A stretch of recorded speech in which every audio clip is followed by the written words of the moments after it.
Season 2, Episode 1 of Strange Brow Radio. I'm your host, Tobe Johnson, and today we have two great guests, Timothy Renner and Joshua Cutchins. The book, Where the Footprints End, High Strangeness, and the Bigfoot Phenomena, Vol.2. And we're going to take a look at the evidence and talk about Sasquatch and where some of the stranger evidence lies.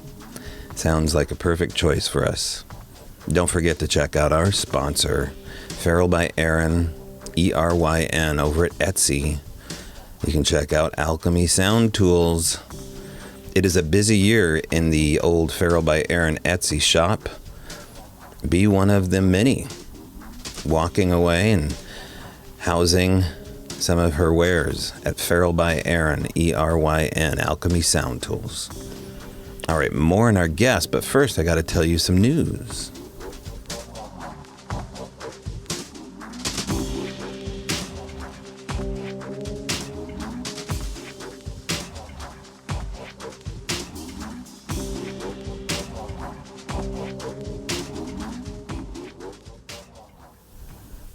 All right, so in the news department here, I need to tell you, first of all, that the next round of Strange Stroll choices has been posted, and you can find the link. Well, you can find it everywhere. You can go to strangebrowradio.com and go to the Strange Stroll tab, and there you can click a link and get to voting. Or you can go to Facebook. There's the Strange Brow Radio Facebook page, and my personal Facebook page is also at the Instagram under Strange Brow Radio. It's a very simple click away. The poll's super simple. So click on that, and there you'll be able to choose. Just like those old novelettes, choose your own adventure. You're going to send me somewhere, and I'm going to roll footage on one or two choices. So if you turn the page and send me to Maury Island, to the UFO Slag Forest, there you will find possible remnants of a off-limits forest that supposedly, reportedly, is home to this molten metal that dropped out of donut-shaped UFOs that were flying over back in the 1940s. Just type it up, Maury Island UFO incident. That's where I would go, or you can send me, in this case, back to Northern State Asylum, aka the farm that housed some of the most ruthless, criminally insane people. It also was an active farm where the mentally challenged or those that were going through some kind of psychological breakdown were put on or near this farm, which was an active farm. I think it fed the hospital as well as the community around it. So this is a dilapidated, very spooky farm that I have had. Let's just say I had a really bad incident after I left this farm. Now, I don't know if it was connected to that, but I won't be taking any objects home with me from that farm ever again. But I will be going there. So when you click on that link, you can pick one of two of these choices here, and whoever gets the most votes is where I will go. Now, don't forget that you can also vote on what I bring, in this case, what I wear. And I thought I would try out changing skins for you if you're into first-person player games. So now you have the chance to vote on a particular outfit and items I'm bringing with me. Things that you could vote on, like dowsing rods or a UV light or a spirit box, things of that nature. All these choices are up there. I think there's 9 choices altogether. And those will be the 3 special things that I will bring along with me. Now, by this time, I will have color night vision with me. So this will be the beginning of something new. So not only will you get the usual 4K footage that we roll in, but we'll also be filming with the Psionics color night vision as well. And I don't know if I'll just edit that in periodically or have a separate window for it, but I will be bringing 2 cameras with me and going alone to one of these places. So vote now. You can find out more about that, again, at strangebrowradio.com. Might be the easiest place to click. The poll ends on Valentine's Day. That's easy to remember. So 14 days from now, I will close the poll. Just get up there and click away, and then it will be put up at the Strange Brow Radio YouTube channel. And speaking of the YouTube channel and the Facebook page, we have something coming up here as well. If you go to the Strange Brow Radio Facebook page, you can sign up now for the free stream, the Sasquatch and Anomalous audio analysis this Super Bowl weekend. So if you're not into football or just sick and tired of the lackluster version of it, it's just been a strange year. You can see us over on Facebook, also at the YouTube channel for the first Sasquatch and Anomalous audio analysis conference, a virtual conference with guest Ron Moorhead of the Sierra Sounds, investigator and experiencer Scott Taylor, and experiencer researcher Kevin Carney, myself, and then a screening or a preview, a teaser of the documentary Flash of Beauty, which will be coming out this year, Bigfoot Revealed. So that is on June 6th from 9 to 3. That will be streaming also at the YouTube channel. Cross my fingers on that one, but certainly it will be streaming on the Strange Brow Radio Facebook page, and then in perpetuity also after that. You can interact with the guest speakers, you can talk to us, you can ask questions, and we're going to go over for all the nuts and bolts of audio recording while you're in the field. Now, I'm going to be talking about other sounds that maybe aren't related to Sasquatch activity. I think they are, and we'll be breaking those down. And some of these sounds have never been heard before, so you want to check that out.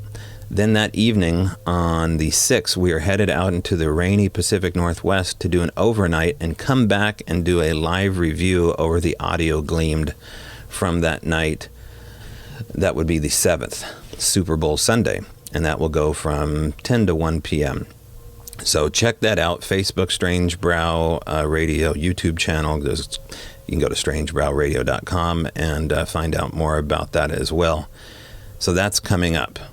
Now to our guest, again, Timothy Renner and Joshua Cutchins, the book Where the Footprints End, High Strangeness and the Bigfoot Phenomena. All right, with me now is Timothy Renner and Joshua Cutchins. Hello, guys. How are you doing? Doing good. It's great to be back, too. Yeah, and it's a pleasure for my first time to be here. Yeah, our first conversation with Joshua here. And so let's get to it, guys. How did you two meet? And tell people a little bit about that process as far as how you guys met and how you ended up co-authoring these great books.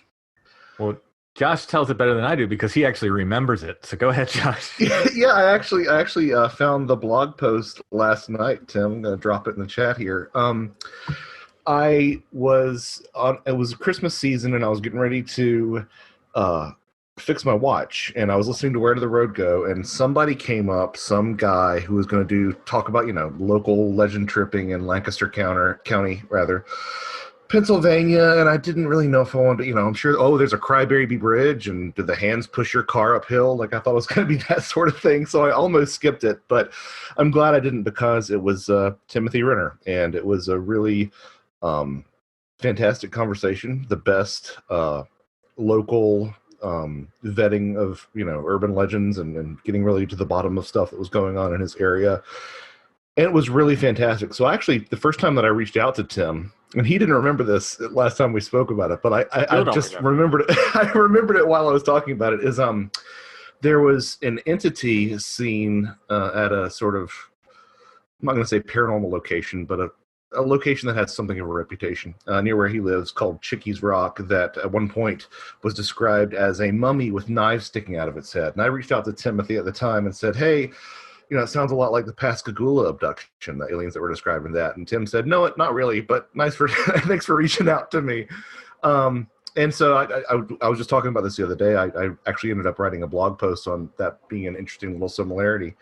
But eventually we wound up, on one of Soraya Azkath's roundtables on Where Did the Road Go, and we just found, I think, that we had we were kindred spirits and had a similar outlook to the way that these things likely, I think, for us operate. Right? Is that the way you remember it, Tim? Yeah, I mean, my first memory is reaching out to Soraya because I heard Josh talking about.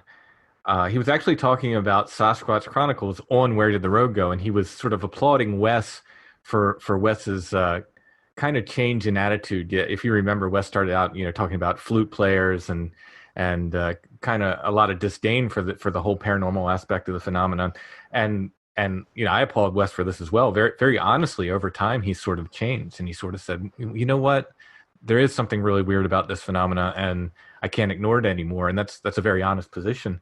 And so Josh was kind of applauding Wes for his sort of change in attitude on Where Did the Road Go.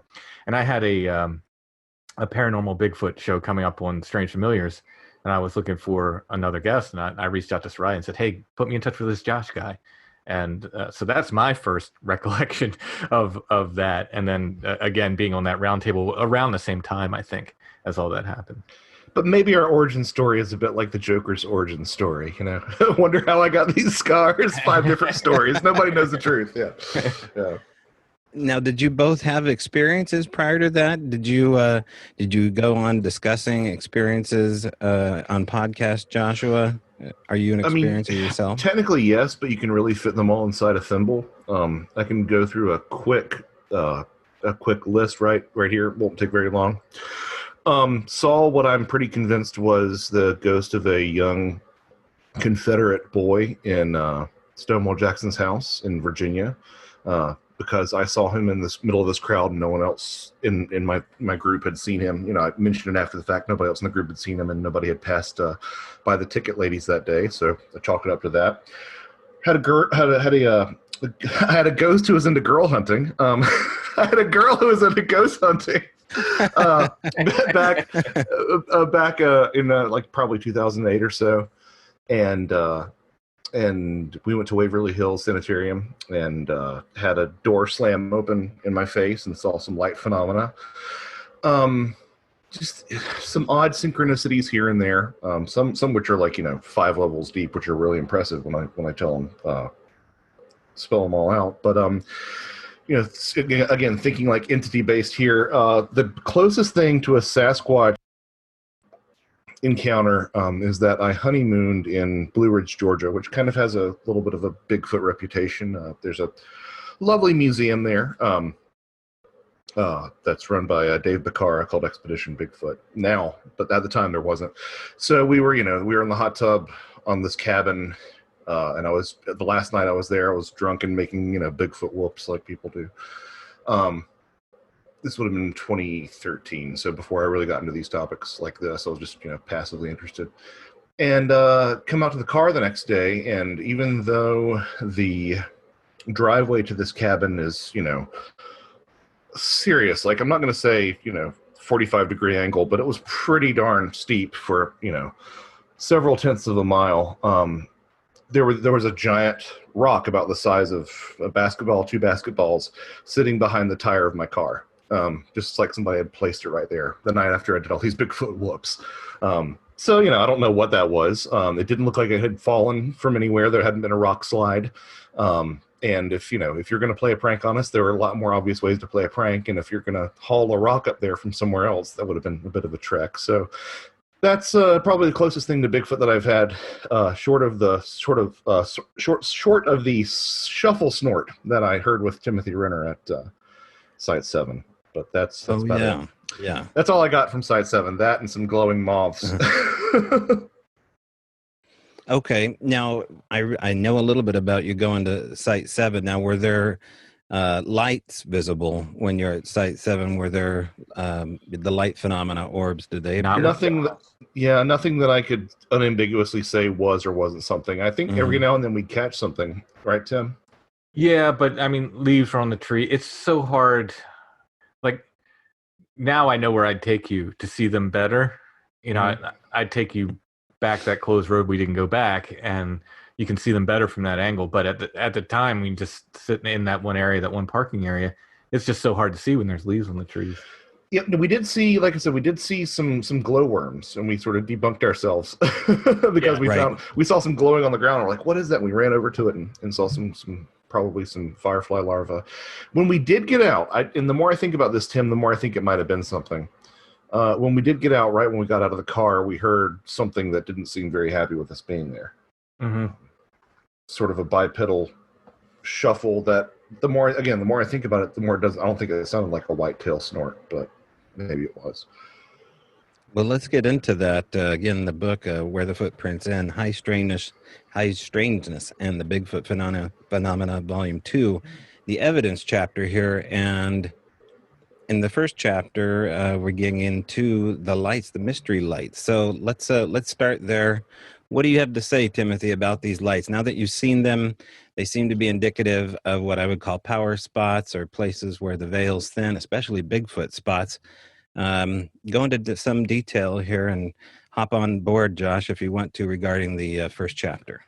Well, the short answer is I don't know what to say about them. But I mean, I guess that's the short answer for all this stuff. Anybody who says they know is well, they've either fooled themselves or they're lying, or they need to back that up with some proof. So the short answer is I don't know, but the much longer answer is yes, I've seen them. They're amazing to see. They behave in incredibly unexpected ways and seemingly intelligent ways, as far as my observations. The fact that they appear in these areas where Bigfoot is also seen is I mean, it's no proof that they have anything to do with Bigfoot, but it's certainly extremely interesting and certainly worth noting. I mean, I think we're at the point, I think you'll agree with this, Tobe, I think we're at the point where you can no longer just say it's a coincidence that these lights are popping up in these areas. But a very wise person to you, Timothy, once said, look at the company that these things keep. Right, exactly. Yeah. Yes, Josh. Thank you. A wise and modest person. Look at that. Right. But yeah, I mean, it's wonderful, and it's an incredible part of the mystery. But I can't say what it is. I have pet theories and possible speculations and so forth. But really, I don't know. It's science fiction at that point. Well, no, it's wonderful to speculate. Give me some speculation. That's what we're here for. What do you speculate? I just feel like, and this is based on not just the lights, but being in places and hearing the noises, being woken up by wood knocks in another location, for instance, or hearing these grunts and so forth, and very, very rarely seeing anything other than lights. And I chalk that, I honestly think at this point, and again, it's just my personal feeling, just from my own observations, is that when seeing a creature is the rarest form of this. And then you get it's much more common to hear the noises, to smell the smells, and to see the lights. And, whether there's some form of, a Bigfoot that transforms into a creature, I have no clue. I don't know exactly what they are, but I do think that the actual seeing of the physical creature is the rarest aspect of the phenomenon. Josh, as far as the lights are concerned, it shows up time and time again with all this phenomena, ghosts, UFOs, and these cryptids. What do you think's going on? Well, I think that there is some connective tissue there. It's as our mutual friend whose name will probably get dropped time and again, Soraya has said that, it really is context dependent. You see one of those in the sky, it's a UFO. You see one of them in an old house, it's a ghost. And you see one of them around, an Iron Age ring fort in Ireland, and it's a fairy light, So I'm kind of a fan of Andrew Collins's ideas of sort of perhaps luminescent intelligent plasma. I have played with the idea that the lights are sort of the purest version of this that we get to see, similarly to the way that Tim sort of just said that, the Bigfoot is the most elegant version of whatever's behind this. Sometimes I think that the lights might be the simplest version of it. I think about sometimes if you've ever messed around with a video game and messed around with the source files and you take out a texture and you go into the video game and it's all got just that one texture, wherever you see that in the game, is either completely blank or sometimes pink, depending on what they have as a placeholder. And sometimes I wonder if that's what's going on. I'm kind of agnostic about it. My thoughts shift from you know, book to book that I work on. Right now I'm doing a lot of work with, you know, the ancestral dead and looking at stuff like that. So I'm kind of on that line of thought right now. Because, you know, America, as Peter Levenda once said, America is a haunted house. By merit of the fact that, you know, any post-colonial nation is going to be just littered with with the indigenous dead. Right. So, you know, I really can't say, and I would hope that if you ask me in 6 months, you get an even different answer. You know, that's I think that changing and refining your opinions is really important in this field. In your research, both of you, did you find that the color of the light had anything to do with the action it took?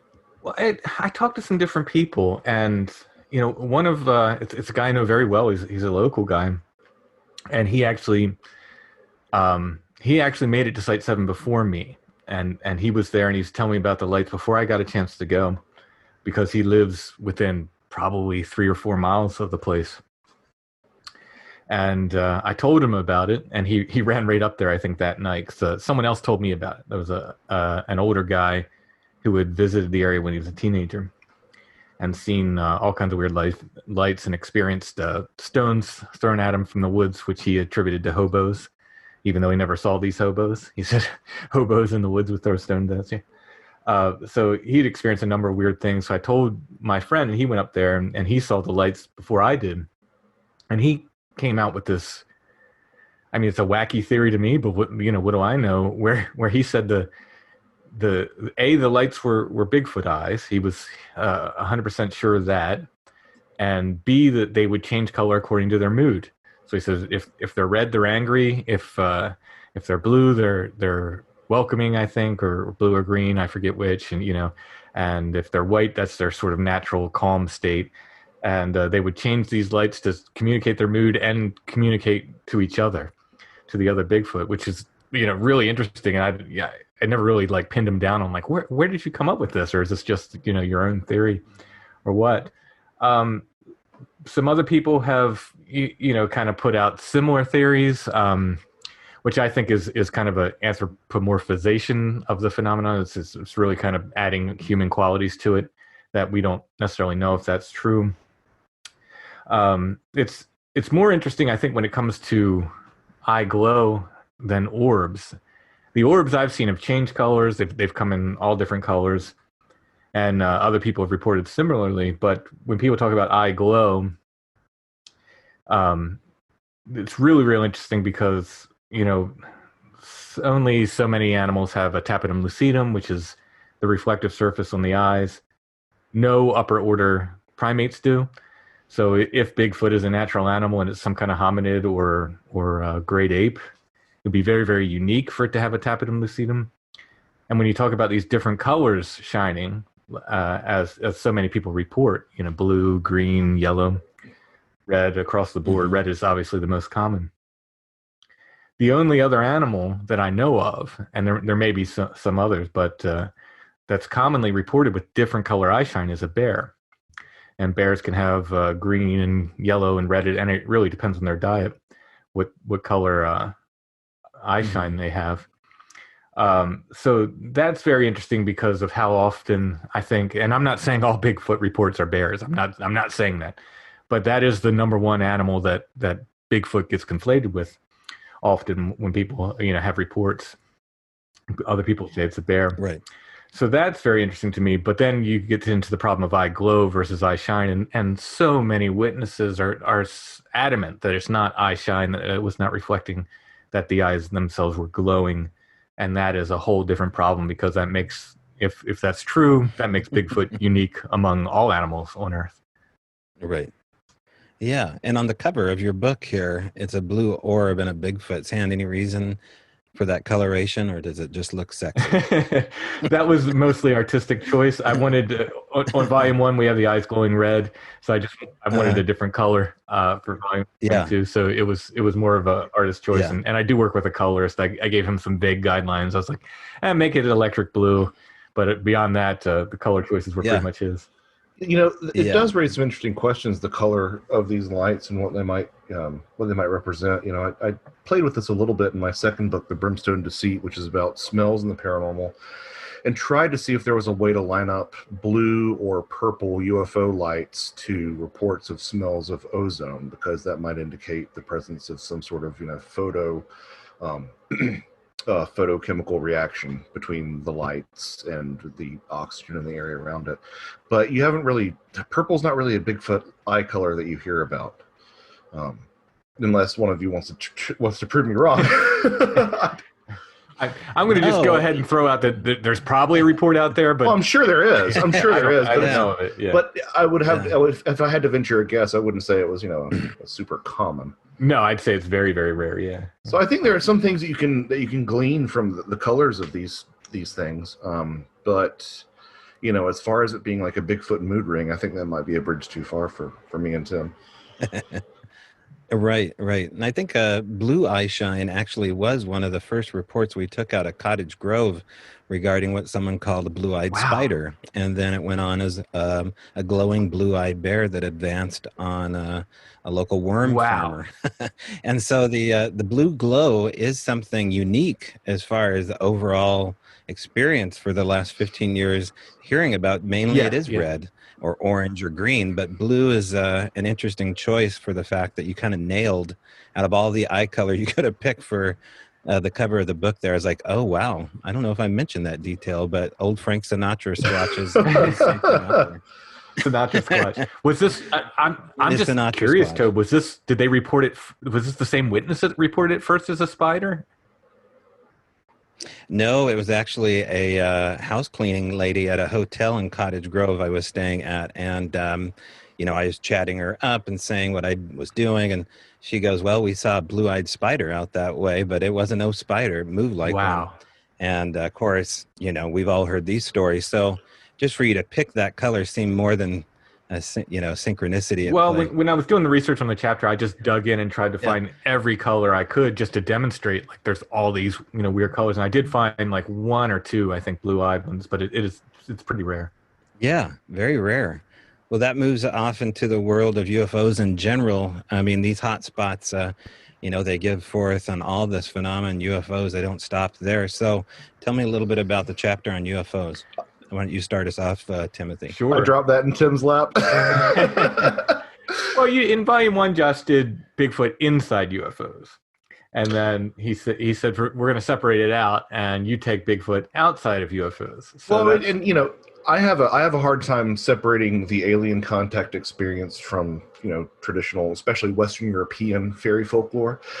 So it makes sense to have those two chapters together. And, similarly, it made sense in my mind, at least, to have UFOs and these, this light phenomena existing in the similar space as well. So that was the logic that I did when I was like, Tim, good luck with that.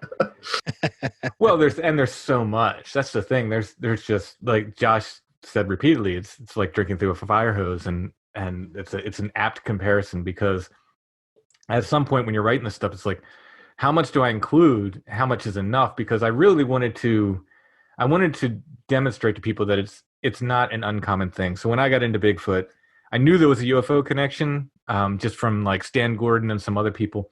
But I was told by a lot of these flesh and blood folks, it's like, it's very rare. It very, very rarely ever happens. There's really nothing to it.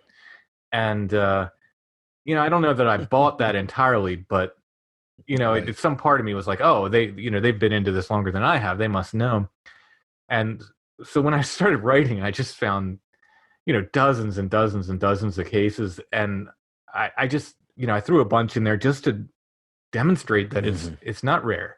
It's not rare at all. It happens a lot. And, it might not be at the same time, but it'll be around the same time, around the same place, or in the case of, the Al Moon Lab, it happened, I guess it was one morning when Daryl walked outside, right? He early morning. Yeah. So, it's really not uncommon for people to see these things at least in the same places where people are seeing Sasquatch. And usually it's within the relatively same time, same place. Right. So, part of my goal in that was to, I knew I couldn't be exhaustive, and we knew that with every chapter. We just can't be exhaustive. We can't include every single case. But I really wanted to be heavy-handed and just throw a bunch in there just to kind of demonstrate, like, this is not that rare. It happens, and it happens often. Right. Did you go back a little bit in regards to what I call the apers telling you that this is extremely rare? Because it's a valuable bit of information for the fact that they told you that, because it kind of puts you off the trail. It makes you an outcast to even look at it. What do you think of people that have this opinion that this phenomena isn't tricky, that it's just something that will eventually will outwit the phenomena? What do you think of that? I think it's extremely naive, and I think at some point it becomes actively false, and I think at some point they know they're committing a falsehood as well, but they also know that it sounds so crazy when you start throwing UFOs and weird lights and ghosts and witches and women in white and all this other crazy stuff into the mix. They know how crazy it sounds, and they know their goal is, and it has been for 50 plus years, to prove to zoologists that this thing is out there. And zoologists are just going to laugh when you start talking about UFOs, Right. and all this stuff. So on one hand, I get it. I like, because they're really, I don't want to be constantly like hitting on them, banging on and insulting them, and I hope it's not taken that way, because I get it. I know how earnest they are, and how desperate they are, and how much they believe. And I'm a believer too. When I present these sort of skeptical arguments, it's just to show that the flesh and blood thing isn't working. It's not me saying that I don't believe it. I'm a total believer. I absolutely believe people. I've talked to any number of witnesses that have been incredibly convincing, and their life was changed by their sighting, and will forever be changed. So I'm absolutely a believer, but I also, at this point, it's just disingenuous to sort of eliminate these things like UFOs and stuff. So it's very frustrating. Like I said, at the same time, I get it. I get what they're trying to do. They've invested 50 plus years of their life in some of these guys' case in proving that this animal is out there. Right. And if they give up on that, then in a sense that they've wasted 50 years of their life. Right. Yeah. Anything to add to that at all, Josh? I think that cryptozoology in general would be better served if more people would read George Hansen's The Trickster and the Paranormal and Patrick Harper's Demonic Reality. I think it just gives you another tool in your belt to evaluate these things, because some cryptozoologists are going to be vindicated. There are some very good cryptozoological quote unquote causes, or quarry, that I think is going to be proven to be flesh and blood things. But at the same time, you have to find a way to fit a lot of this Bigfoot behavior into centuries of folklore that's describing the exact same thing for all sorts of different entities.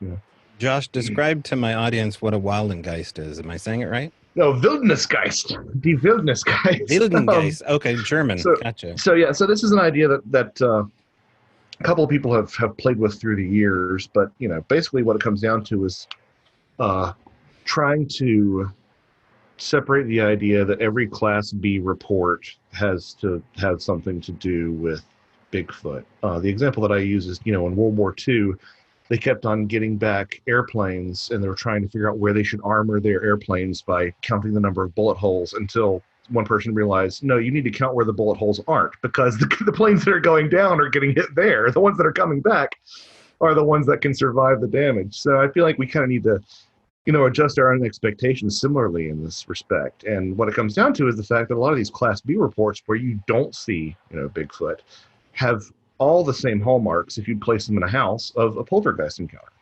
You have dark shapes, that are glimpsed out of your eye. You have strange voices, bad smells, knocks and raps, stones that are thrown and often warm to the touch, anomalous footprints, all of these different things that really you're only saying that they're Bigfoot because you're running into them in the forest. So the Wildnisgeist idea, the wilderness poltergeist idea, is sort of a fun idea to play with and try to encourage the the Bigfoot community to withhold judgment that things are Bigfoot unless you have an actual sighting. But things are further confounded when you look at the fact that there is no shortage of seances where, especially in the 19th century, large hairy man creatures were seen or hairy hands were seen. So it really does blur the lines between what's something exhibiting primate behavior in the woods and what's this poltergeist phenomena that's happening in the forest. Wow, I'd never heard that before. So during like the spiritualist movement, there were hairy hands that were seen coming through ceremony. Yeah, hairy hands are pretty common. I believe it was Stan Gooch, who was a paranormal author, was actually in a seance where he saw this Neanderthal man that he wasn't sure if it was hairy itself or it was covered in furs. And there are a couple of other examples as well. So yeah, it's something that, again, it's all context dependent. I remember one of the things that sort of unlocked it for me a little bit is it's very common with these showers of stones. So Lithoboli is the technical, psi researcher term for this showers of stones. Lithoboli is common to fairy encounters, demon and demonic infestations, in the Middle Ages and also, I guess, nowadays. Mm-hmm. Witches. These are all times when you have Lithoboli happen, but also poltergeist cases. And oftentimes people will have a rock just apport from the ceiling and fall to the ground. Mm-hmm. And these rocks will often be warm to the touch. There's an example that I use in a slide presentation that's from Australia, where they are actually filming the rocks with a thermal camera, and you can actually see that the rock starts off warm and gets colder and colder. And in the Minerva monster sightings of the 70s in Ohio, the Cutchin family reported that they would, be tossing rocks back and forth with something in the woods in the ridgeline above their house, and they would mark an X on it and toss it, and it would come back. And they said the rocks would be warm to the touch. Now, it's a reasonable, assumption to say, well, maybe something was holding these rocks, but at the same time, that warm to the touch detail I find really interesting if you place that within the context of poltergeist phenomena. And it gets even weirder with the Minerva monster, because they started calling it. Some people called it a hairy witch, and there were these cougars that were seen around it, these anomalous black cats. So there's some additional things to sort of unpack there, some symbolically with a tradition of hairy witches and a tradition of witches familiars as well. That definitely needs addressing. We talked about a little bit in Volume 1. Yeah. Well, let's go to Chapter 4 here, Josh, regarding altered states, and bounce back and forth from your book, A Trojan Feast, because they kind of play back and forth together, I would suppose, as far as gifting and going into an altered state with something offered to you. So talk a little bit about that. Well, it's interesting. I don't think that, to my knowledge, anyone has really sort of talked about Bigfoot and altered states of consciousness that much.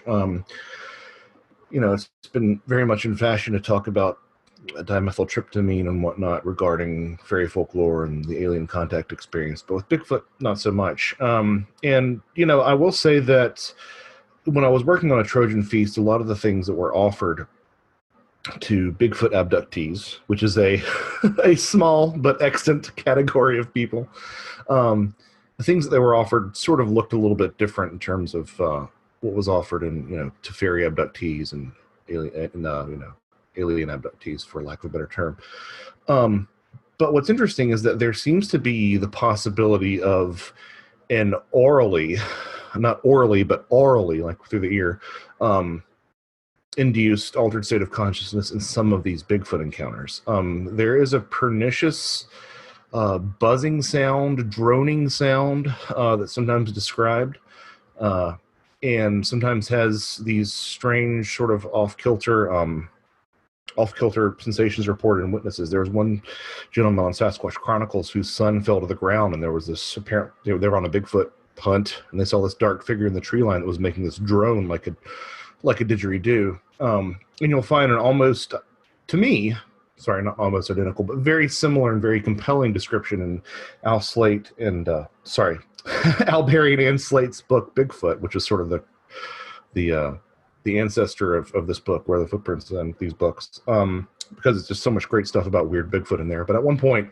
Barry describes hearing a Bigfoot singing, starting with this drone, and he compared it to a sound that he had heard in a Japanese monastery. So you have this sound in that context. In the context of the Sasquatch Chronicles victim's son, he described it like a didgeridoo. It sounds like we're sort of talking about some sort of Tuvan throat singing, which Timothy has captured in one of his on-site recordings with Strange Familiars. So I found that really interesting as well. But there's no shortage of people who have reported hearing this buzzing sound right before an encounter. And that buzzing sound is something that you find in Marian apparitions. You find it before alien abductions. You find it in some classical fairy abductions, like the young girl Anne Jeffries, who reported the sound of like 1,000 flies around her. And it's something that you hear when people slip into a lot of these different altered states of consciousness, is this idea of this buzzing or droning sound that sort of engulfs them. So it's an interesting idea to play with. The idea that something is facilitating an altered consciousness, which allows this other intelligence, which may or may not be literally what it looks like to be a Bigfoot, or maybe that's the skin that it's chosen for this particular encounter. But it's an interesting idea to play with. Right. And Tim, have you ever heard of the phenomena of an absence of sound during or before a experience? Oftentimes I'll hear from witnesses, and including my own experiences, where there will be a vacuum effect. Have you heard of this? Yeah, and I'm sure Josh will happily jump in and say it happens with UFOs and fairies as well. And Josh can tell you exactly who named it the Oz effect, Josh. It was Jenny Randalls, British ufologist.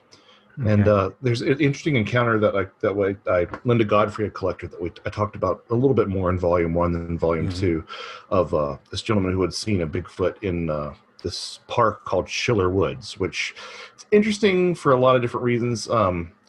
I believe that there was prayer involved in getting rid of the creature, and there was a sound like a tropical bird just before the sighting, but also before the sighting, despite the fact that this park is literally adjacent to O'Hare Airport, there was a complete silence, that's uncanny silence that fell over everything. And that's something, Rob Riggs and Tom Burnett talked about in a lot of their stuff too. Like Rob Riggs, when he was in the Big Thicket, would often talk about, sometimes there are these other sounds that you get, but there's also this dead silence that just happens, and not dead silence in terms of like, oh, the crickets and birds have stopped, but like wind has stopped. Right. Everything else has stopped. Yeah. I believe I've actually recorded the lack of sound at Site 7. One of the times we saw something, it was big and it was white, and it seemed to walk across the path. Other than that, we couldn't really tell what it was. And I didn't notice it at the time, but when I went back to listen to the audio, because we always run audio when we're on site, we try to, and I went back and listened, and I could hear us go, "Oh wow, did you see that?" There was two of us there, and we both saw whatever it was, and but the thing I noticed upon going back was that this was during August, and there were night insects constantly, night insects and screech owls. You could hear on every other recording constantly, and even earlier on this same recording. And then I just noticed during that segment that it was just dead quiet. You could hear no night insects, nothing else, and you just hear me and my friend who was with me just say, "Wow, what was that? Did you see that?" So I think that's that lack of sound that I recorded. I think so. And it seems, it goes along with a lack of what should be people around too. Some of these witnesses describe being on a stretch of highway during rush hour, and there be no cars around where there should be cars in LA, and they have a UFO sighting. So what do you think is how does that relate to the Bigfoot phenomenon? Because we hear that with all these phenomena. Yeah, I mean, I think some of these experiences, they're not for other people, and I've said that to witnesses I've talked to, either on my podcast or in person, where for instance, they'll say like, I couldn't wake up my partner. They were right next to me, and this thing was looking in the window, or this entity had manifested in the bedroom, and I couldn't wake them up. And my answer is like, it wasn't for them. It was for you. Now, why? I can't go any beyond that. I don't try to too much reason out what's behind the other, because I think when you do that, you're going to very quickly fall into a self-made trap, because it's capricious and it is by its very nature unknown. But some of these experiences seem to be for an individual for whatever reason. It's meant for them.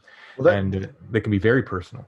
that begs the question that my good friend Greg Bishop has asked about, what would have happened if December 26, 1986, you had set up a telescopic lens a mile from Whitley Strieber's cabin and was able to look through the window? Like, what would you have seen? Like, would you have seen something exactly as you described it? Would you have seen, nothing happening, which, I've talked to Whitley and met Whitley. I don't think that's the case, or would you have seen him in some sort of trance state? Like, what would you as a third party, have seen?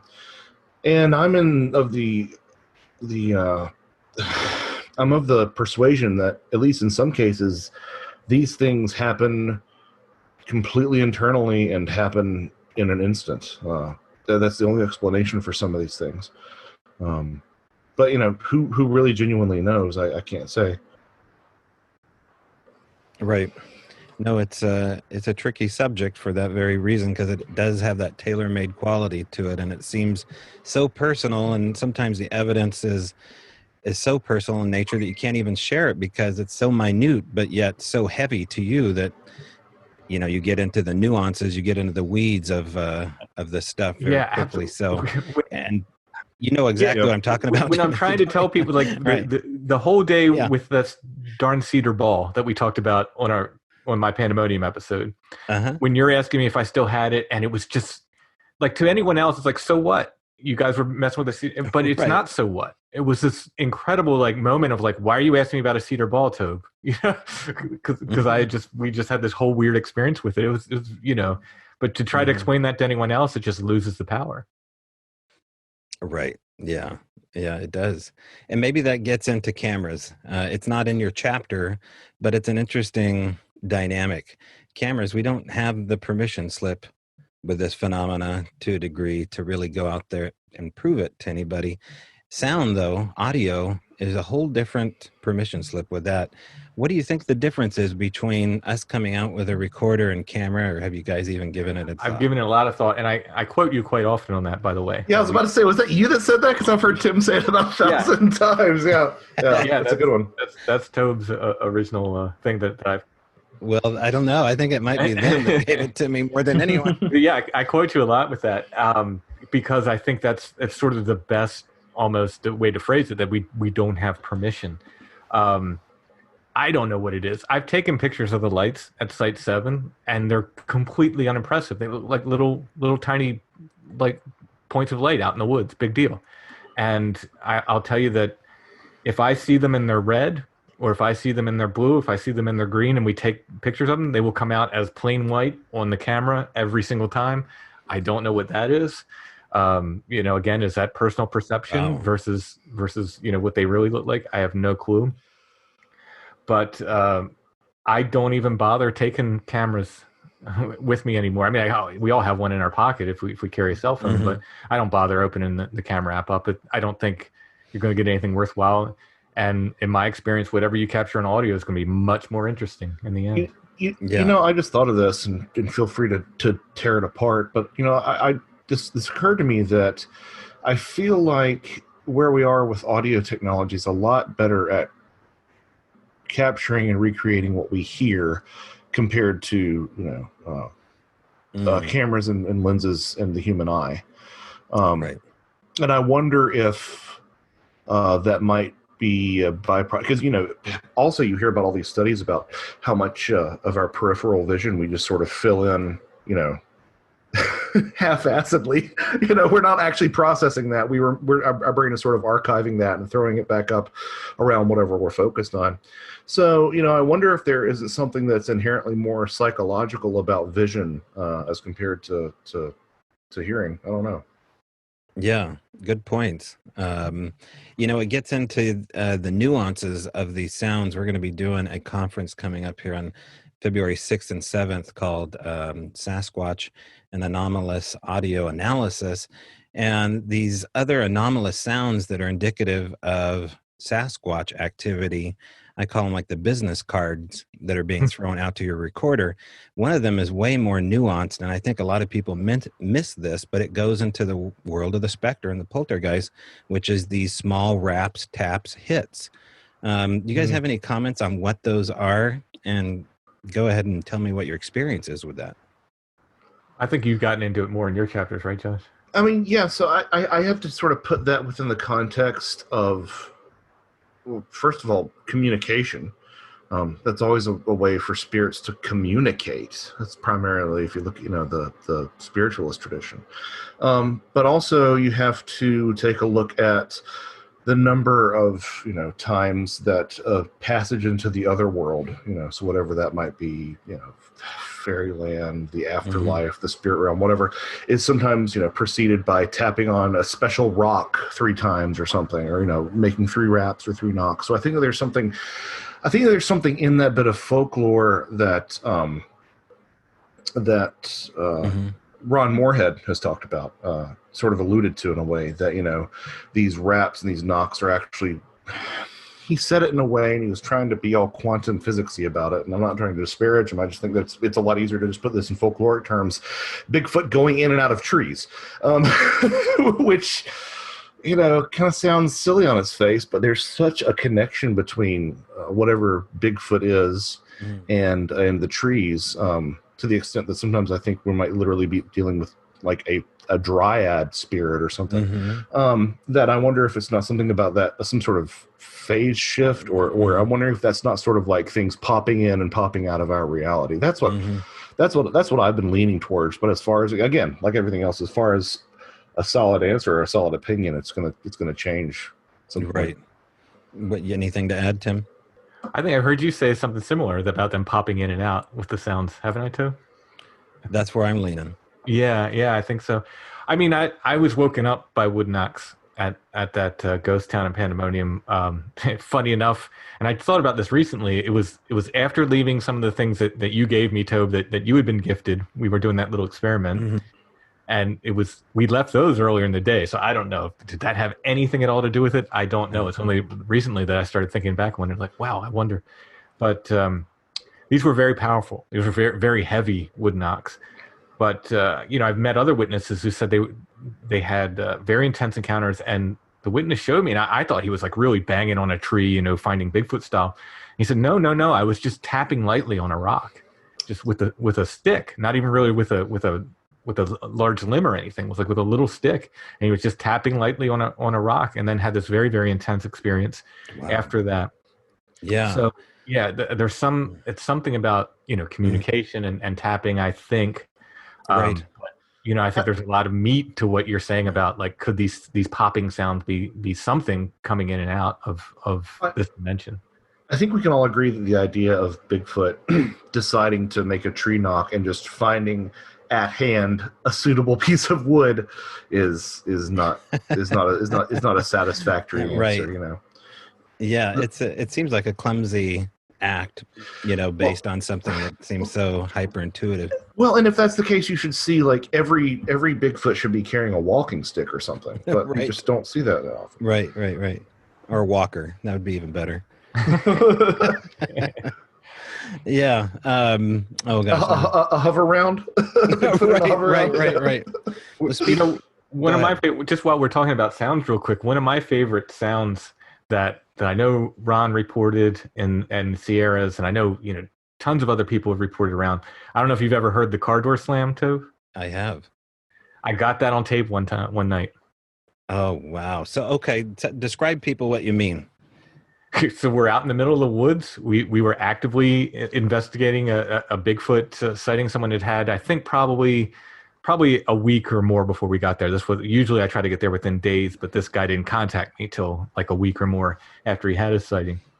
And it was just about nightfall, and we were way away from anywhere, and out of nowhere, here comes the sound of a car door. And we're looking around, and we ended up like, where's the nearest parking area? We went back another day and ran into some hunters, and they're like, oh, the parking area is a mile that way or whatever. And this was right beside us. I mean, it's clear as day on the, I say tape, on the digital recording. I'm old school. I still call them tapes. But and it sounds like a car door. I mean, there's nothing else. I mean, that's exactly what it sounds like. And I've heard it twice. I heard it that night, and I heard it one day on Toad Road, out of nowhere, to the point where I'm looking around looking for somebody with a 4-wheel drive that somehow drove up on a road I didn't know about or something. It's that convincing of a sound, and it's very, very strange. But I've heard it twice, and I recorded it once. And that was the thing that Keel said, the baby cry and the car door slam were the two things that he noticed in a lot of his research. The car door slam less so because it could be mistaken as something, mundane. Right. But and it gets so specific with the car door slam sound that the times that I've heard it, you can actually hear what sounds like the rubber gasket and the flange closing. And it's extremely close. Like, these aren't far away auditory experiences. These are right there. Now, does it sound like a Kia or does it sound like a Rolls Royce? That's right. Yeah. Do you understand what I mean, Tim? Yeah, the time I saw on Toad Road, it was right in my ear, like right in my ear, to the point where I'm literally turned around and looked. I was like, how did someone drive up, without me knowing or without me seeing them? They couldn't. There was nowhere to be. There's nowhere to drive there. But the other time, the only thing we could think of was like maybe there's a boat. We were kind of close to a river, so maybe there's a boat out there, and somebody has a car door like thing on their boat. And we of course we did the due diligence, and there was literally nobody around. There was no boats on the river, right there. It's right. It's not super easy to pick up stuff on a recorder if you don't have a parabolic mic from far away. Really, what the recorder's picking up mostly is the stuff that's right near you, and you can hear this clear as day. It was, it sounded like it was right beside us. I wish you had it queued up. Well, let's get into hex signs here, because this is something that we haven't really talked about on the show, but we know them mainly as stick structures or glyphs of some kind. But you get into all different things here. Talk a little bit about hex signs. Yeah, so this is kind of a chicken and egg thing for me, and I don't remember what came first. I'll tell this little anecdote. At some point, I got the idea that there's a lot of the flesh and blood Bigfoot guys will tell you they're markers. Well, most certainly they're probably markers of some sort. I mean, that's Occam's razor. That's probably what they are. They're probably some kind of marker. It's not a bad guess. But then they'll tell you they're hunting blinds, or there's some sort of shelter. Well, you've seen these stick structures. They're open to the sky for the most part. Piss poor hunting blinds. They're not going to hide me, much less a giant ape man. And I started thinking, like, what else could these things be for? Like they didn't seem to be, like, sometimes they seem to be marking specific places, but not always. Sometimes they seemed somewhat random or unknown, their placement. I do notice that they tend to be clumped together. If you find one, you tend to find a couple more usually, if not a bunch more. But other than that, I couldn't make much sense of it. And I will stop and say there's people in Florida who say that they've tracked them, and then they line up with specific constellations and stars and so forth in the sky. I haven't done that work. I can only report on what they've done, and it's very, very interesting if it's correct.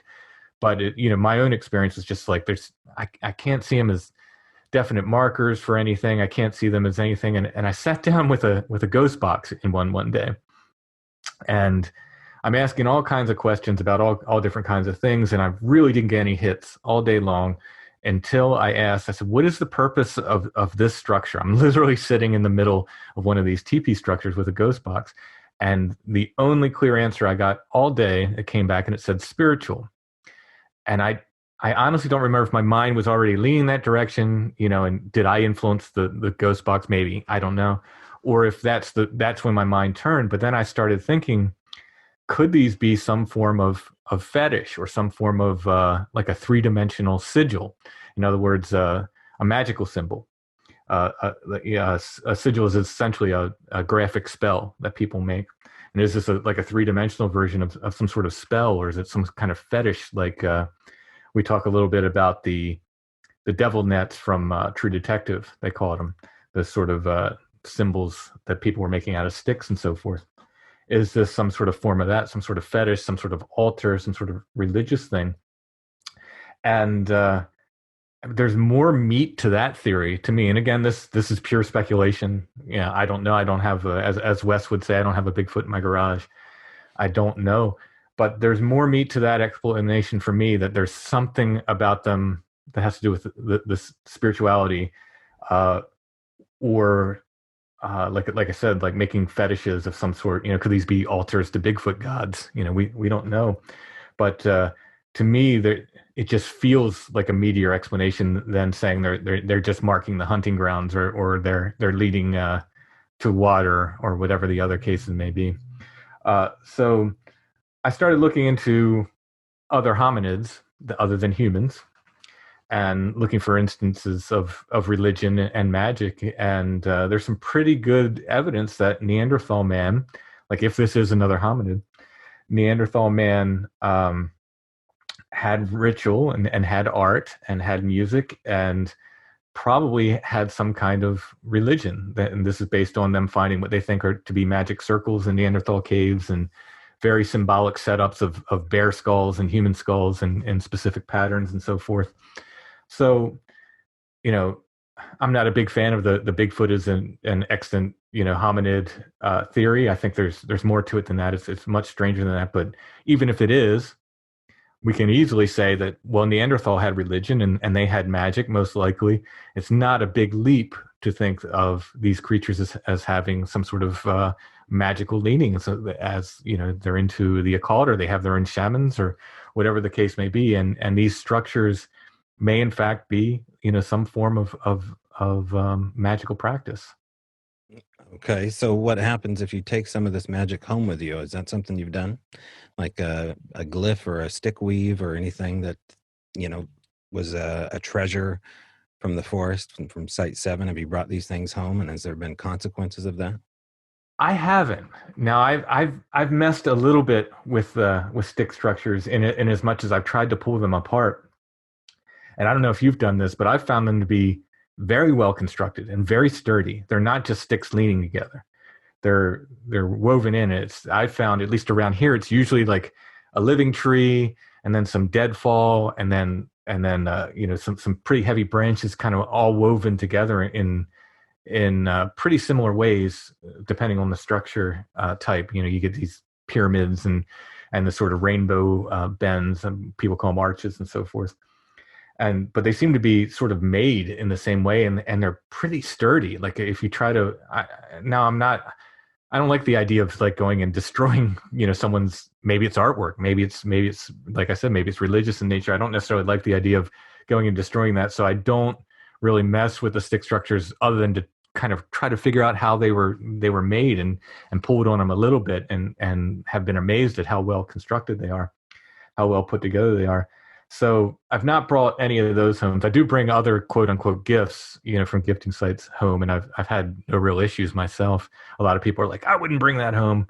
I found however many skulls out there on Bigfoot investigations, which is a whole other thing. And I always bring them home and really have never had any issues, but I've not brought any stick structures or glyphs home. Right.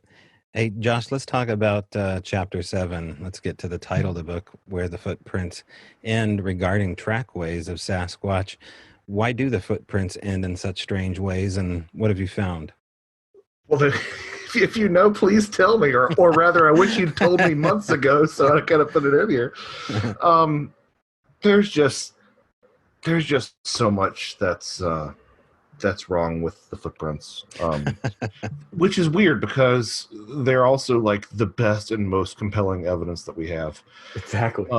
You've got mid-tarsal breaks, dermal ridges, things that very specifically line up to primate anatomy, things that and there's a lot of debate in the community, hourglass foot or non-hourglass foot. Still, like the idea that hoaxers are having those sort of conversations themselves just doesn't make any sense. It's the most compelling evidence that we have, and I definitely want to make sure that people realize that, like, Jeffrey Meldrum has done the Lord's work. He really has, trying to unpack all this. Disagree with him though I may on certain things, but it doesn't take away, or it doesn't do anything to explain these oddly numbered toes. 2 toes, 3 toes, 4 toes, sometimes 6 toes or something like that. None of that makes any sense. The explanations for 3 toes are all very cherry picked. They're not deformities because they just don't look like primate feet at all. They're not, in the case of ones that are seen in alligator areas where there are alligators. They're not alligator tracks. And they're not syndactyly, because syndactyly rarely manifests, symmetrically across both feet. And certainly injury wouldn't necessarily either. So you've got the footprints, then you have these trackways, which have, sort of their own suite of oddities associated with them. You'll have a footprint that you'll find. You'll have an entire trackway of all the right foot or all the left foot. You'll have places where, I'm thinking about like the Roachdale, Indiana Bigfoot sightings, which had a whole host of high strangeness around them. But among it was the fact that this Bigfoot seemingly was able to pass through brush and bushes without making a sound and would not leave any footprints in the mud. And then you have, where the footprints end, these footprints that terminate in the middle of, really soft media that should pick up any deviation. We're talking about, footprints that end in the middle of a snowy field that's, 50 yards from the nearest, nearest disturbance in the snow, or 50 yards of untouched mud or something. It just doesn't make any sense. And all the real hardcore materialist explanations that you have, they backtrack through their footprints, or they jump to trees. Well, sometimes Bigfoot has been reported plenty of times jumping these astronomical distances, but some of them would have to be like literally absurdly great distances that aren't matched by any other thing on planet Earth. So as to why, I'm sympathetic to the idea of portals, but I don't really know how to engage with them, because to me it's almost like saying, oh, it's interdimensional. And then as I've said before, like, well, how many angels can dance on the head of a pin? It becomes this sort of it's sort of like a way to just play with words. Like at that point, we might as well say anything. So I really don't. Let me ask you this, Josh. Do you feel like saying portals is tantamount to saying I give up? I mean, a little bit. That's probably a more articulate way to say it. And similarly, I feel like, saying that they go to a different dimension, you might as well be saying, okay, they go to the spirit world. It might, it really is a sciencey way of saying saying I don't know and I give up. Yeah. It's interesting. Throughout both books, we don't have a chapter dedicated to portals, or a chapter dedicated to bulletproof Bigfoot, or a chapter dedicated to Bigfoot phasing through objects. They're sort of nested within these other topics, and the portal question gets addressed a little bit in that chapter on trackways, but addressed but not answered. Let's put it that way. Right. Do you take issue at all with portals, Tim? No, I wouldn't say issue. I just think there's so many I don't knows that when you start to try to well, this is the problem with this in general. When you start to try to explain it, it's going to hand you something else that proves you wrong or disproves your explanation. So I'm very, very cautious of that. I think, especially when it's like, well, first we need to kind of define what the portal is, and from where does it come from, and to where does it lead, and what are the rules of portals, and so forth. So I'm cautious about it, but at the same time, it's like, I mean, interdimensional, that's a good explanation. I can't say I'm going to 100% get on board, but it's as good an explanation as any at this point. Maybe they are stepping from another dimension somehow into ours. I'm not going to say that's untrue. I'm just going to say we kind of need more evidence, and the same with portals. We kind of need a little more evidence before we completely sign off on that. And I know some people have said they've seen things come through portals, which is, that's incredibly interesting. It's very, very interesting. Is everything coming through portals all the time? That's the other question. Right. I mean, it's a better answer than anything I've heard from the Flesh and Blood camp. Let's put it that way. True. I'd agree. Yeah. And there's a lot in this book, a lot to go through here. But in our last little chapter here, we ended on Under the L Moon, case study of sorts. But there's some bullet points within the chapter here that I don't automatically recognize. Murphy is a Bigfoot. What is that?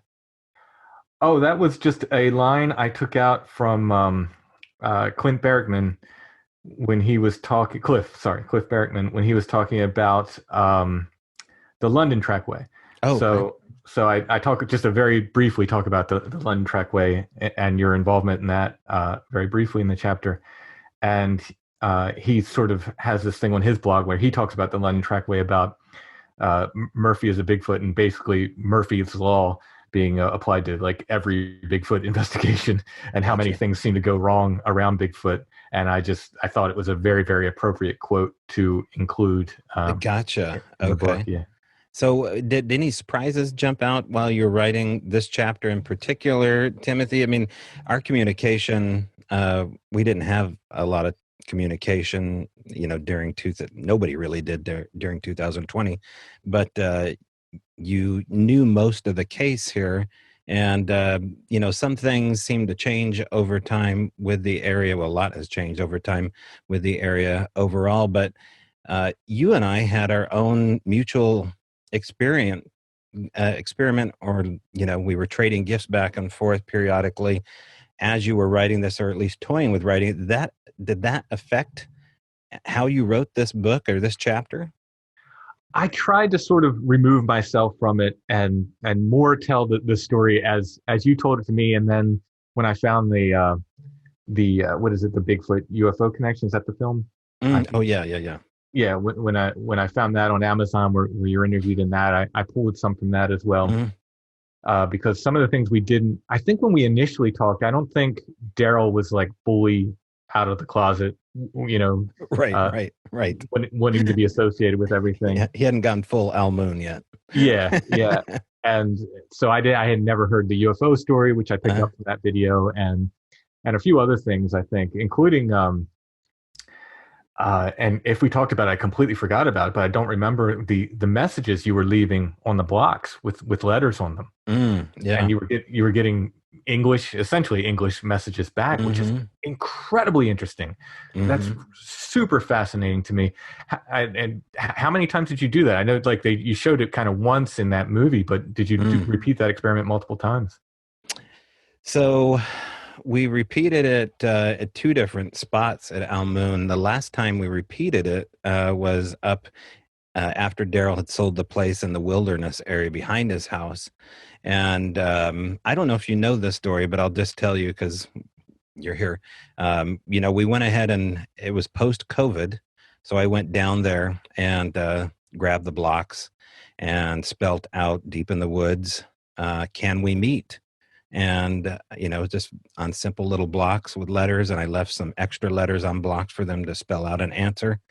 And I know how that sounds, but, I came back to check the blocks and I was like, hey, we've got this pandemic underway and I think we need to meet and we need a cure. And so I go down to check the letters there and there's a mushroom waiting on top of a fossil. And it turns out the mushroom is called black witch's butter. It's something readily available here, I think, in the Pacific Northwest on dead logs. It gets deep into Joshua's idea of the Trojan feast, where something was left that was an answer to a question, a gift of sorts for a cure for upper respiratory illness and a way to meet the land spirits. So to answer your question, they did answer my question regarding can we meet, but they did it with an action rather than grabbing the letters. Now, do you feel that was the meeting in a sense, that sort of information was the meeting? I think so. I mean, it's something that you have to think about. I mean, I didn't ingest this thing. It's sitting here in a Ziploc bag next to me, actually. It's just a little tiny, little dried up mushroom. But, regarding them spelling something back to me at Daryl's house, I think the question was, I think I said, thank you for gifts. And in reply, they wrote, welcome, but they had to use a couple numbers because the letters were empty. So whatever is happening here, and I have to give credit to a guy named Scott Taylor out of Washington State who came up with the idea of grabbing Scrabble pieces and laying those out in Bigfoot hotspots to see if he can get some kind of answer back. Now he's saying that he's getting Aramaic and ancient Hebrew out here. So I don't know if, what do you guys think of that as far as the idea that something's coming? I mean, because honestly, I still tell this story and I'm like, God, maybe I got hoaxed so bad and I'm so gullible that I missed this hoax. I get it. Like, this just sounds so ridiculous. But what do you think of that? I mean, can we reach back in lore and say, no, this happens? Yeah, I mean, I think the very nature of gifting exchanges shows a willingness of the phenomena, whether it's Bigfoot or we're talking spirit gifting, whatever it is, it's a willingness of the phenomena to communicate with us. And that might be a major part of everything that's going on. It might be, the best way this other knows how to communicate it with us is to manifest as a big hairy ape, waving at us from the woods or something, but to me, it makes sense. I mean, I've heard enough reports of Bigfoot speaking in any number of languages, native tongues, and it's certainly mimicking at least English, or, we have some accounts in the book of it speaking English as well.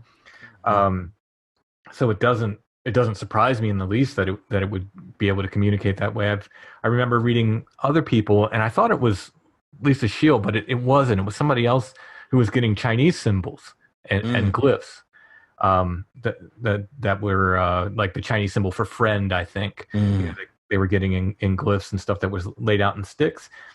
So, what language it chooses, that may go into who you are or whatever impression it's trying to make, or maybe that's the only human language it has the ability to master. That's a big question mark, but it certainly feels like something the phenomenon is capable of doing. It's not surprising to me. By the way, that I did know your Black Witch Butter story, and I immediately, I have a friend here who does wildcrafting and seeks out wild foods, and is he's like the guy for that. I always like hiking with him because you don't have to bring any snacks with you. You walk through the woods, and I immediately asked him, I was like, "Do we have Black Witch Butter around here?" And he's like, "Not to my knowledge. I don't think we do."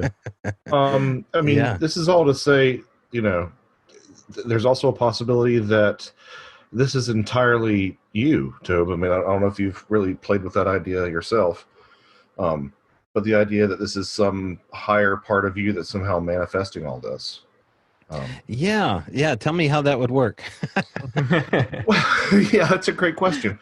Well, it's sort of the question that a lot of the magical community deals with is like, well, once you, if you're having something to summon and bind a spirit, how do you know that isn't some sort of other part of you, an astral part of you? And I know that sounds sort of silly, but something, again, this is just where I've been looking into stuff lately. Right. There are a lot of cultures that think of, us as having multiple souls. The Abrahamic traditions actually kind of have the simplest soul craft of most religions. The Egyptians had, I think, 8 different parts of our souls. And then if you look at the earlier traditions of the daemon, of the higher self, in classical traditions, it was almost like it was you are Mario and the daemon is the video game player kind of thing. So, if reality is itself more malleable than we realize, and if, things like poltergeists come from us, then is there some possibility that a lot of this gifting and whatnot isn't somehow you bringing in apports yourself? I mean, it's something to think about. Yeah. If we didn't have walked away with so much damn physical evidence of it being a hominid of some kind, including these knee prints and the hair and the greasy, oily handprints, which now have the classification via Doug Hychek called Albavernix. I don't know if you guys I did. Yeah, that's looked awesome. into that, but the interesting part of that, of course, is this white chalky powder. I was going to ask you guys, in your findings, did you find anything, or is there anything in folklore that talks about the magic of a white chalky powder?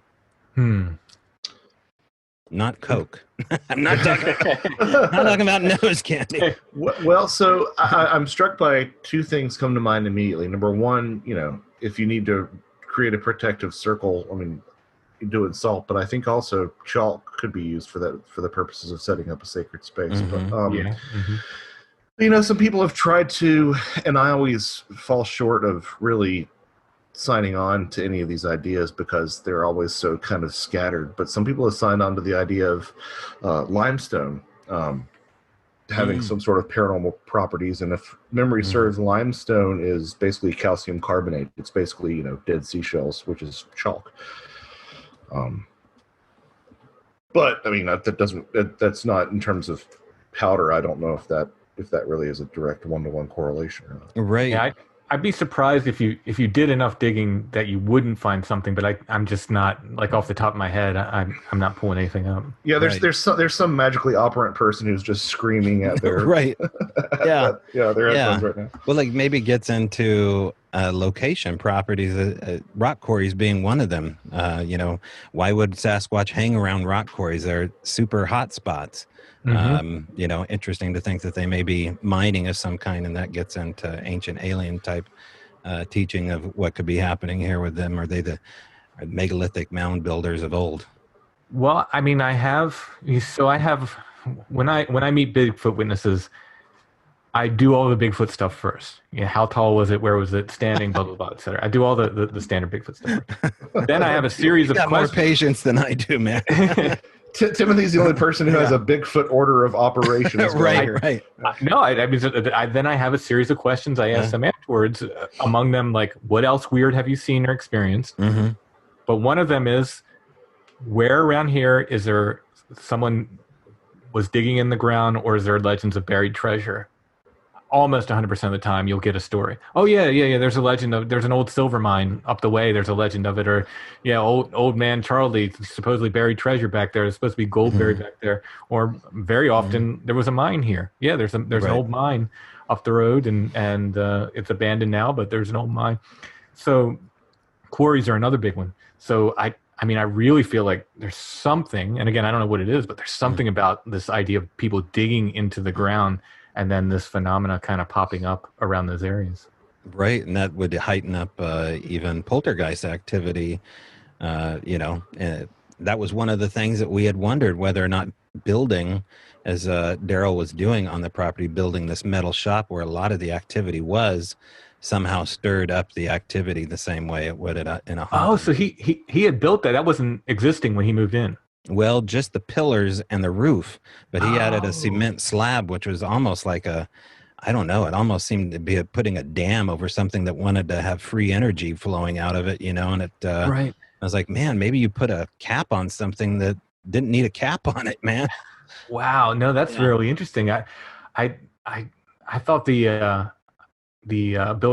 out barn or the metal building was there already when he moved in. So wow, that's an interesting aspect for sure. Yeah. Well, as far as locations are concerned for Bigfoot activity for extended experiencers, did you find a sweet spot where they like to hang out? Because there seems to be sweet spots where the phenomena likes to go. Would you guys agree with that? I'd agree 100%. Yeah. Like, yeah. If you want to experience things, there's, you know, I mean, sometimes it's goofy. Sometimes, you know, Crybaby Bridge is just a silly legend, and Gravity Hill is almost always just an optical illusion.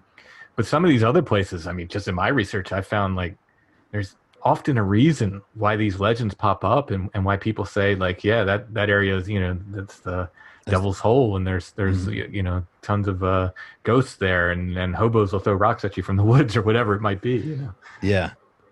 Now, Joshua, do you think that's due to, you know, the witness making, you know, activity happen in that certain area, or is it because of a geological event, or how do we explain these hot spots?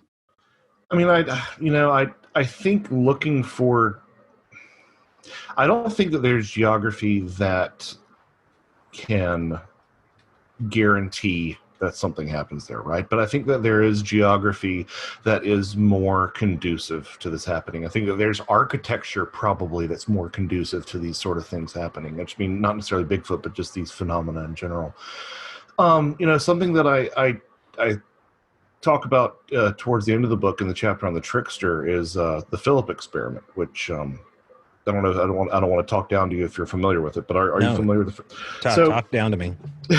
Well, so the Philip experiment was a group of psi researchers, and this is all well documented. I mean, this is not me saying, oh, this allegedly happened. Like, this is all extremely well documented. A group of psi researchers who decided to, make a ghost. And they came up with this young boy named Philip, and they built an entire backstory for him, serving during the English Civil War and all this stuff. And after several tries, they actually were able to contact Philip, this completely fictional character that they all knew was fictitious, during a seance. And they had certain phenomena manifest during the seance that correctly answered their fictional backstory. Like, were you involved in the English Civil War? Wrap 3 times, and something would wrap 3 times. So they basically created a ghost whole cloth. And, I think that, people like to throw out the word tulpa, which is kind of what that's describing. Although I think that tulpa is a little bit more.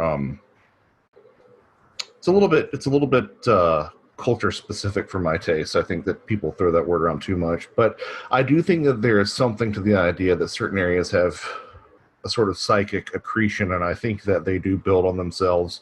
And that might be a reason that you do have hot spots. Not that necessarily that all these phenomena are drawn to the same place, but like it keeps on getting this, it's like, it's almost like the energy there levels up.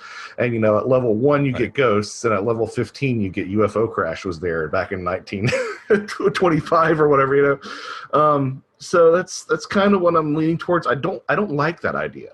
For me, as somebody who's interested in these things, who wants them to be a separate entity from the self, who want them to be entirely like quote unquote real in the way that we understand it, I don't like that idea, but it's something that I find to be a really interesting concept to play with as well. So that was a whole lot of words to say I don't know, but but I think that we have to keep a lot more of these ideas on table, including ideas like that one that I don't like. I don't like that one because it's not cool, but right. I think we have to be honest with ourselves. So maybe that's it. I'm also a big fan of the Zorth.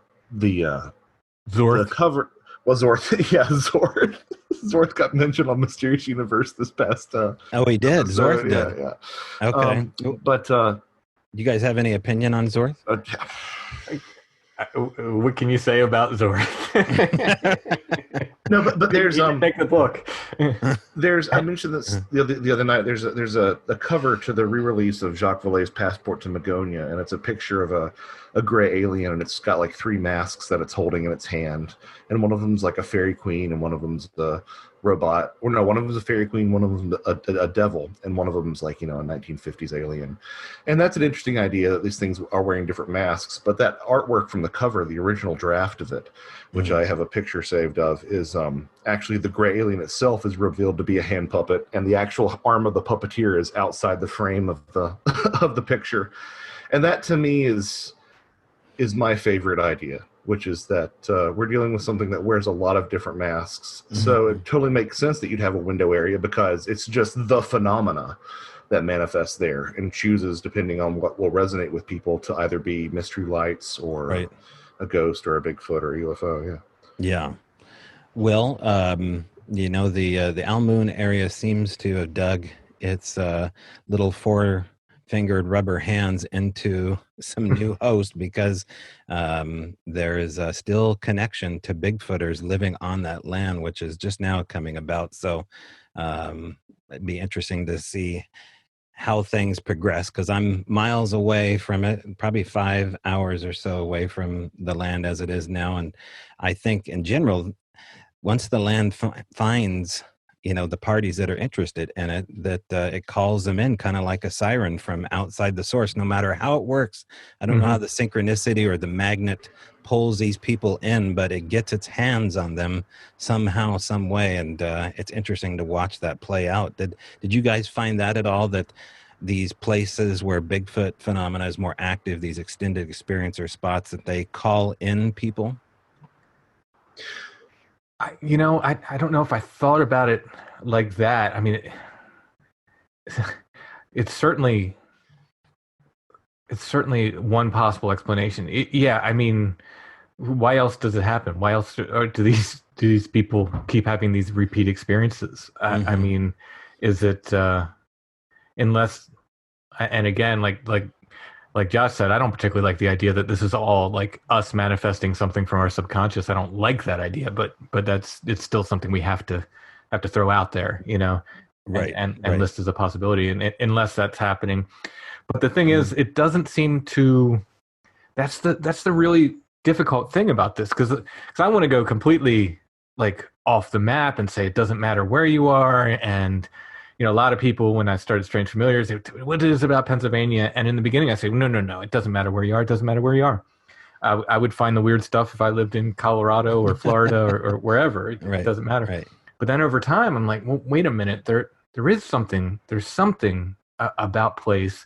And it may be the way I resonate with the place where I am. Mm-hmm. It may not, you know, be anything more than that. But right when I'm at this idea, someone sends me these magnetic anomaly maps of Pennsylvania. And darn if there's a magnetic anomaly over every one of these areas that we frequent that have these repeat experiences. Like Toad Road, that area, there's a magnetic anomaly that follows the road right up. That's insane. That's right insane. up the road. That Site 7 area, there's a magnetic anomaly, blop, right down over top of it. Hex Hollow, magnetic anomaly, blop, right down over top of it. And then Michaud Forest, which is, if you're in Pennsylvania and you want to have a Bigfoot experience, that's probably the number one place to go. And it kind of follows it follows the Appalachian Trail, or the Appalachian Trail follows it, however you want to think about it, from the middle of the state down through to the southern part of the state and into Maryland, where there's been, you know, tons and tons of experiencers have had various things happen there. There's a huge magnetic anomaly that drips down through there. So right where I'm at the point where I'm like, no, it doesn't matter. Like, you know, landscape and all that, it doesn't have anything to do with it. Somebody throws these maps at me and I'm like, what is this? You know? Right. So yeah, I believe that there's some talk of there being a magnetic anomaly over the Uinta Basin too, which is where, I mean, Skinwalker is probably about 75% military testing, but there's also odd stuff in the Uinta Basin as well. And yeah, that's interesting. You know, all the talk of like magnetic stuff, or the rock formations, or you know, running water, etc. Like, there's so many different theories out there that I do think that there are connections, and I think that somebody has probably gotten pretty close to nailing it. But they're just so, each of those ideas is so untestable. It's like, well, which one do you go with? You know, right? Yeah.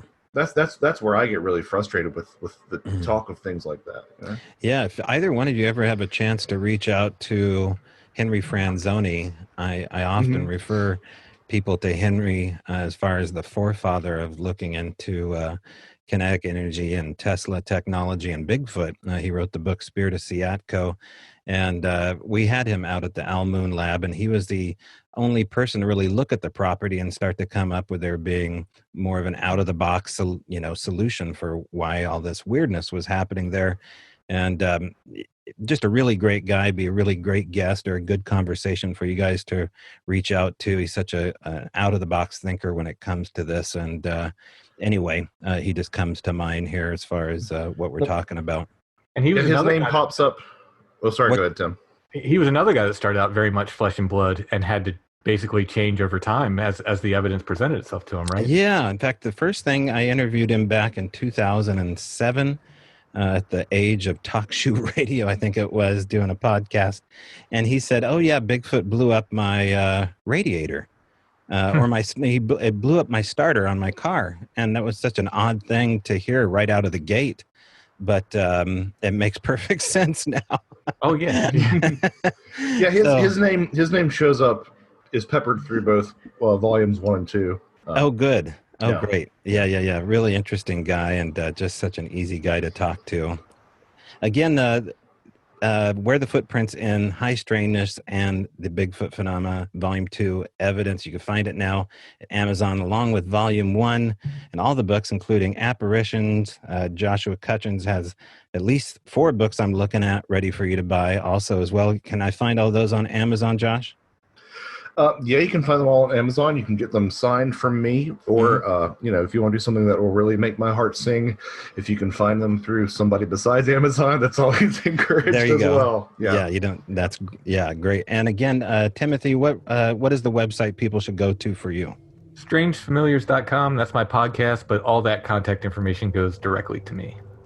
Great. All right, guys, thanks for being a guest today, and I look forward to talking to you in the future. Thank you. Yeah, it was a lot of fun. All right, good night, guys. All right, that was Timothy Renner and Joshua Cutchin's Where the Footprints End.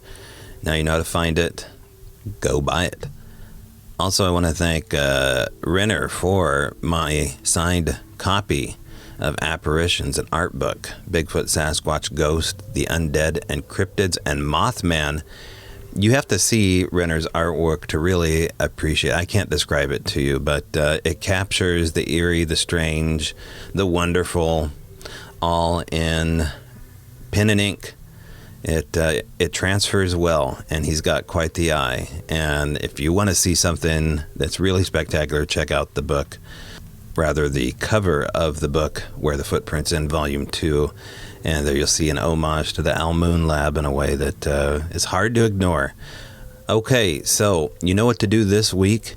Check out both of those invites, the free virtual conference Sasquatch and Anomalous audio analysis coming up all over social media. Sign up now. And then the Strange Stroll poll. Go to strangebrowradio.com and click on that and send your tobe on an adventure. Okay, that's it. If you haven't subscribed, do so to the YouTube channel. Share some of those videos. That helps out with the algorithms. Also, don't forget our Patreon page at patreon.com/strangebrowradio. And if you yourself have an encounter, something you'd like to talk about other than UFOs, Sasquatch, and aliens, I'd love to talk to some people that have a great conspiracy outside of Q and want to come on here and tell me about your conspiracy. Let me know what exactly you have cooking or what you think has been cooking in the dark. All right. As always, you be good out there, and I will see you soon, or I will see you in the trees.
The following audio is from the Wolf Creek Lodge in Wolf Creek, Oregon.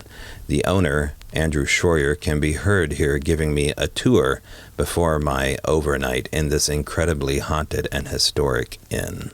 All right, so I'm here with Andrew. He's giving me a quick tour of the place here. We're in Clark Gable's room. What are you going to show me, man? So I was going to show you, this is a real common thing that happens in this room, is that you can only lock this particular lock from the inside, and this continuously, oops, sorry, little things, but it gets locked from the inside and people can't get into the room. So we have to crawl in either through the window, off the balcony. Are you serious? Okay.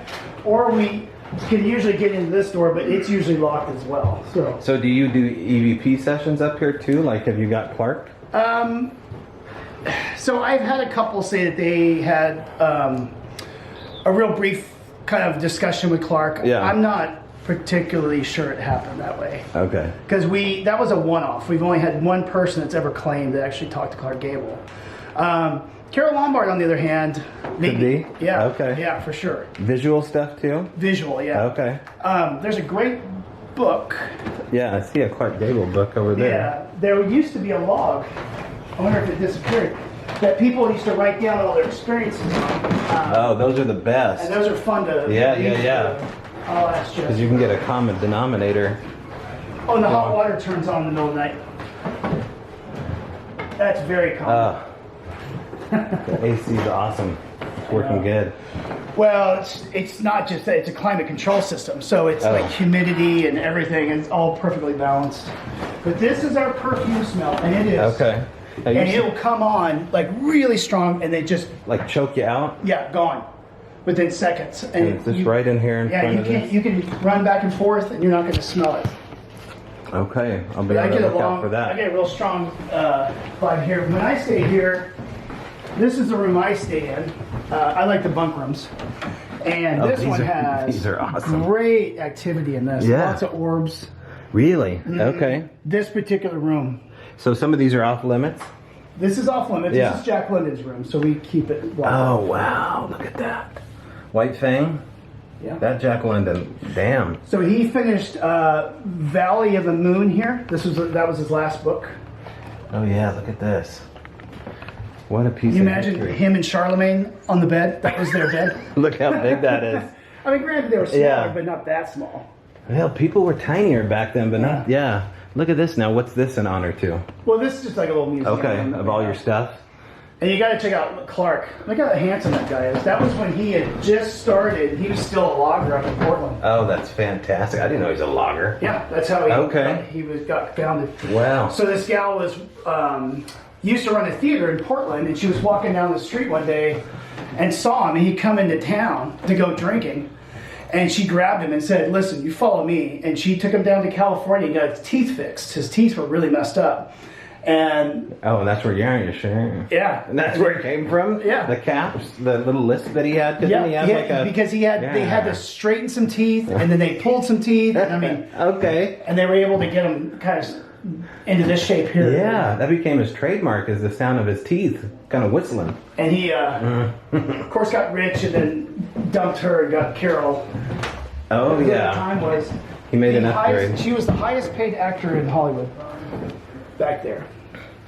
So there's all kinds of shenanigans that happen. Yeah, I don't want to take you away from what you were doing, too, No, either. I'm good. Okay. Yeah, so this is I'm telling you, there's all kinds of shenanigans because this is the oldest part of the building. Okay. Yeah.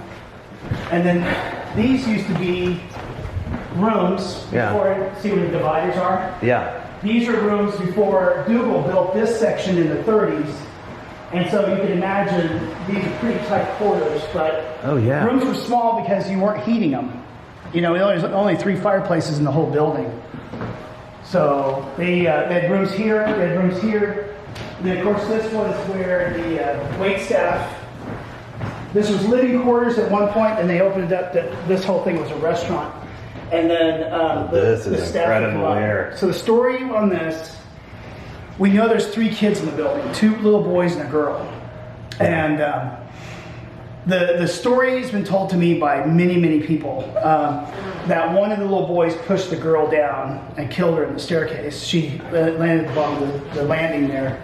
Wow. And my medium, and I've never asked her, she really likes to spend a lot of time in this area. Mm-hmm. She's really drawn to this. And Yeah, it's pretty concentrated energy, I bet. I've never really asked her who she feels like is in this area, but most likely it's this little girl. Okay. So I've only had experiences with the little girl, and then there's an older, really grumpy guy here, and then there's this beautiful young lady about this tall, brunette, in a red velvet dress with pearls. Have you seen her? I've seen her, Oh, you have? and that was A full body apparition. full body, and it, like, I'm getting goosebumps just talking about it. But there is something about hearing things, Yeah. smelling things, but when you see it, Yeah. that is something else. And so I was downstairs. I was talking to my liquor guy, and hey, There she is. It's a full body apparition. and so I'm on the phone, and this gal walks up and opens the door, the swinging door down there in the beverage room. Okay. And I remember looking over, going, "What the?" And then I was like, "Hey, I gotta call you back." And I hung up. Door is still swinging, and she was gone. But physically, a door opened and was swinging, and it was just like, wow. That just happened. I felt like I arrived at that moment. I have finally had my moment. Right, because that happened before I interviewed. I mean, that happened after I interviewed Yes, you then. this Okay. happened late last year, Okay. and it was just phenomenal. That was just, oh wow. It was Yeah, so it just, when it happens, Yeah. it's like becomes yours. Yeah. It's like, oh, I got goosebumps just thinking about it on your behalf. And I don't, you Yeah. know, and what's funny is I don't have a whole lot of experience, except when I'm in the kitchen, things are flying all over the place. You know, spoons and stuff coming off the racks. But that was, for me, that was very special. That's daily stuff flying? Oh, yeah. Oh, that's a nothing burger. Okay. Yeah, nothing burger. All right. Especially in the morning when you get here. Yeah. You can just go into the kitchen. You should do it in the morning. This door will probably be open. You can walk down. Just go in there and say, "Good morning, Wolf Creek." Go down that stairwell or where? No, you can go through the hallway down here. Yeah. And something will happen. Say It good likes morning. to communicate. Yeah. Okay. And, we had a lady quit last October because it got a little too much for her. Okay. So here's your room. This is the famous room 8. Wow. Okay. This ought to be good. Not quite ready yet. Oh, no, you might be ready. Is room 8 ready? Room 8, the towels aren't ready. We just need 2 medium towels, and we're going to do the buzz next. Okay. Yeah, this is good. Oh, you know what we could do? We could switch. You'll have fun in here. Oh, this is the active one? Yeah. Okay. So you should. right. There should be some conversations tonight coming from the bathroom. Okay. Like women or what? A female. Okay, female entity. Real deep voice. And you guys have seen stuff too? I haven't been here very long, but I tell you what, I've heard so many stories. Yeah. It's kind of creepy. Yeah. All right. Yeah, you're in for a treat. Okay. Abigail's very special. She's part of a group, the Red Hats, Top Hats, and they come in and do our dinner theaters and stuff. Oh, really? And okay. they're out of Glendale, and of course all their activities we've had to cancel. Yeah. They're a really talented group of young people. So you put on performances? In the Okay. ballroom. And then last year we Plays? did Yeah. a big one outside on the patio. That was Oh, wow. Yeah. Yes. A full stage. I'm talking 2-story stage with balconies. Wow. It was incredible. Okay. Darn it, I wish I could get on a... Yeah. It's our favorite place to perform. Oh, I'm sure. Yeah, It puts it's you like right our in second character. home. Yeah. Yeah. Don't have to It's try. fun. And we can only get like in the ballroom like 20-something people, right? Usually. Yeah. So it's really intimate, but people have such a great time, and they do like a Christmas show. It's phenomenal. It's so much fun. Just now. I apologize, I didn't mean to mislead you. We were done, but we were almost done. No. Okay. No, I'm impressed. Usually it's about 4 o'clock. Everybody's Oh, around. fantastic. Thank you. This is Mary Pickford's. Not a whole lot of activity in this room. I feel like this is one of the quieter ones, and then this one's pretty cool. We call it the Wade, and this has a little bit of lots of. When I'm here, I've stayed in this room before, and I end up hearing the kids kicking a ball in the ballroom, and you can hear it like boink boink, you know, that kind of hollow sound, and you'll hear it at night, and it's intermittent, boink boink boink, boink boink, and it just sounds like kids kicking a ball against the wall. Right. I remember that was my first experience I ever had here. When we took over, I didn't know what was going on. I remember like going out, just kind of like in the ballroom, like listening for it, but it wouldn't happen until you got in here. But you could tell it was definitely coming down the hall. So it's kind of fun. What about lights? Do you see lights at all in the rooms not me. outside of the hotel, in the forest, nothing like that? No, Okay. not me, because I'm not here at night. Okay, where are you? Very rarely. So I open and Okay. I get the barbecue going. Okay, but you're around here, or where do you go? In You live close by? I live in Grants Pass. Oh, you do? Okay. Yeah. I don't know. Okay. Cool. But you can ask the folks that live around here, and if you ask the locals, they'll tell you about the Wolverine character that lives out in the woods, the wolf. The Wolfman. Yeah. Is that what the logo is? Well, that's what they base it on, yeah. Yeah, because that's not just a wolf. No, to me it looks very sinister. Yeah, it does. Especially, you saw the one in here, right? I saw the one inside the museum over here, and it has this kind of German insignia looking to it, right?